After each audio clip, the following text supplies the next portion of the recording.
Matthios, chapitre 1. Livre de la genèse de Yehoshua Machia, fils de David, fils d'Abraham. Abraham engendra Yitzhak, et Yitzhak engendra Yaakov, et Yaakov engendra Yehuda et ses frères, et Yehuda engendra Péretz et Zérach de Tamar, et Péretz engendra Hetzron, et Hetzron engendra Aram, et Aram engendra Aminadab, et Aminadab engendra Nachon, et Nachon engendra Salmon, et Salmon engendra Boz de Rahab, et Boz engendra Obed de Ruth, et Obed engendra Isaïe, et Isaïe engendra le roi David.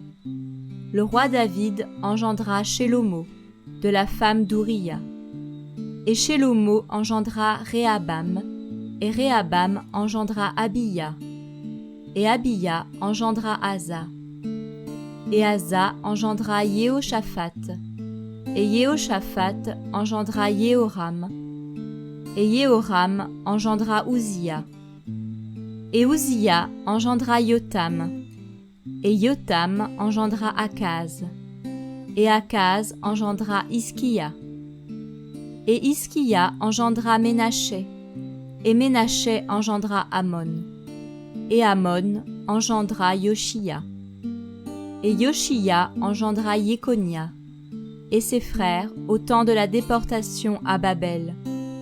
Et après la déportation à Babel, Yekonia engendra Shealtiel, et Shealtiel engendra Zérubabel.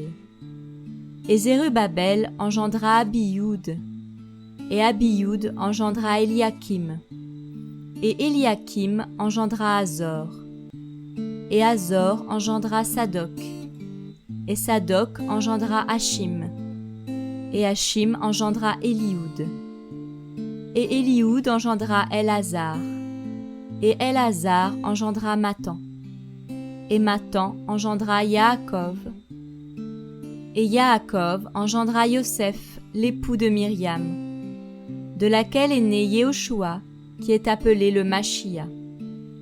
Ainsi, toutes les générations depuis Abraham jusqu'à David sont en tout 14 générations, et de David jusqu'à la déportation à Babel, 14 générations, et depuis la déportation à Babel jusqu'au Machia, 14 générations. Or, la naissance de Yehoshua Machia arriva de cette manière.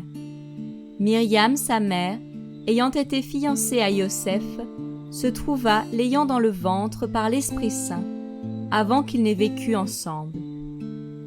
Mais Yosef, son époux, était un homme juste, et ne voulant pas l'exposer à une disgrâce publique, résolut de la répudier secrètement.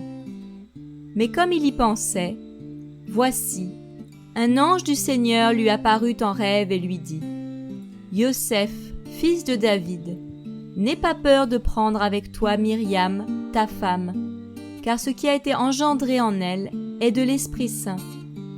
Et elle enfantera un fils, et tu l'appelleras du nom de Yehoshua, car c'est lui qui sauvera son peuple de ses péchés. » Mais tout cela arriva afin que fût accompli ce que le Seigneur avait annoncé par le prophète, disant : « Voici, la Vierge aura dans son ventre et enfantera un fils, et ils l'appelleront du nom d'Immanuel, ce qui interprété est « Elle avec nous ».